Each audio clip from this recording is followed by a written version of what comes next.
आज रोजी जामखेड शहरात मराठी पत्रकारितेचे जनक आचार्य बाळशास्त्री जांभेकर यांच्या जयंतीनिमित्त अभिवादन सभेचे आयोजन करण्यात आले होते।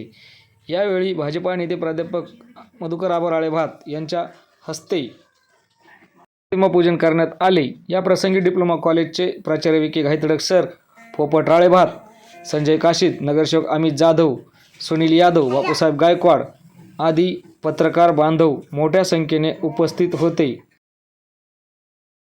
पहिले पत्रकार आणि ज्यांनी वर्तमानपत्राची सुरुवात केली। खरं तर पत्रकारितेचा इतिहास म्हणून मी थोडा अभ्यास केला, रात्री वाचलो तर सुरुवातीची पत्रकारिता ही दौंडीतून निभावली जाते। राजाने एखादा नियम पारित केला तर तो नियम चौकात जाऊन दौंडी वाजून सांगितला जायचा की असा असा नियम केलेला आहे। मध्ये सण असतील, वार असतील, कशा पद्धतीने करायचं, काय करायचं, हे सगळं दौंडीद्वारे सादर केलं जायचं। आपल्या देशामध्ये खरं तर इंग्रजांनी पत्रकारिता लिखित स्वरूपात आहे। या देशात इंग्रजांनी राज्य करताना इंग्लिश पेपर त्या काळी नव्हते, परंतु इंग्लिश पेपर आणि नंतर त्यांचीच छबी म्हणून हिंदी वर्तमानपत्र सुरू झाले, मराठी सुरू झाले। बाळशास्त्रींनी महाराष्ट्रामध्ये दर्पण हे वृत्तपत्र सुरू केलं। ग्रामीण शब्द दर्पण असा होता आणि आरसा खोटं कधी बोलत नाही।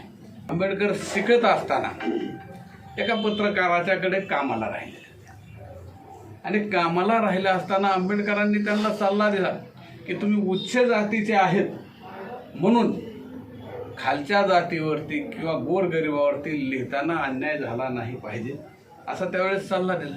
आणि खोटं लिखाण झालं नाही पाहिजे हा पत्रकारितेचा मुख्य हेतू आहे। असं एक खरे त्याच्याशिवाय पेपरला येत नाही, एवढी विश्वास हरेता पेपरवरती लोकांची होती, समाजाची होती, सामान्य माणसाची होती। आता कदाचित ती विश्वासार्हता कमी होत चाललेली आणि लिखाणाची पद्धत बदलत चालली। विश्वासार्हता कमी का होत चालली तर लिखाणाची पद्धत। आता प्रश्नचिन्हांकित लिहितात लोक। कालची पत्रकारिता काल बघितली की काल तुम्ही जर टीव्हीवरच्या बातम्या बघितल्या असल्या तर प्रश्नचिन्हावरच्या बातम्या बऱ्याच असायच्या। हे आहेत का लगेच प्रश्नचिन्ह। पत्रकारांवरती जेवढा विश्वास आहे तेवढा अजून समाजात दुसऱ्या कोणत्या व्यक्तीवर नाही। पत्रकार दिनाच्या शुभेच्छा। तर महामानव डॉक्टर बाबासाहेब आंबेडकरांनी जी घटना दिली त्याच्यामध्ये पत्रकारितेला चौथा स्तंभ म्हणून ओळखलं जातं। म्हणजे भारतीय घटनेचा चौथा स्तंभ, फोर्थ पोल ऑफ कॉन्स्टिट्यूशन त्याला असं म्हणतात। आणि त्याचा एक घटक म्हणून मीडिया आणि त्याचाच एक भाग म्हणून ऑनलाईन आणि दैनिक वृत्तपत्र त्याचे सर्व आज इथे उपस्थित आहेत। खरं तर मी एक वेगळा विषय मांडू इच्छितो, कारण पत्रकारांची आम्ही ज्यावेळेस आम्ही मार्केटमध्ये बघतो पूर्ण वेळ पत्रकारिता करणं खूप कठीण आहे। पत्रकारिता बाजू मांडणं खूप कठीण आहे, कारण कोणाच तरी बाजू म्हणली कोणातरी डोळं येतं आणि परखडपणे बाजू मांडणं खूप सध्या कठीण जात आहे। पत्रकारांना बऱ्याचशा समस्यांना तोंड द्यावं लागते, तसंच आर्थिक समस्यांना सुद्धा तोंड द्यावं लागतं। तर मी या पत्रकार दिनानिमित्त आवाहन करतो शासनाला सुद्धा की त्यांनी पत्रकारांचा विचार करावा। काहीतरी योजनेअंतर्गत त्यांना निर्वाह भत्ता म्हणून, जसं विद्यार्थ्यांना निर्वाह भत्ता असतो, काहीतरी मानधन म्हणून मानधन स्वरूपामध्ये महिन्याचं चालू केलं तर ते योग्य राहील। काही योजना आहेत गव्हर्नमेंटच्या, परंतु त्या निकषामध्ये बसत नाहीत। 30-40 वर्ष तिथं त्या वृत्तपत्रामध्ये काम केलं पाहिजे।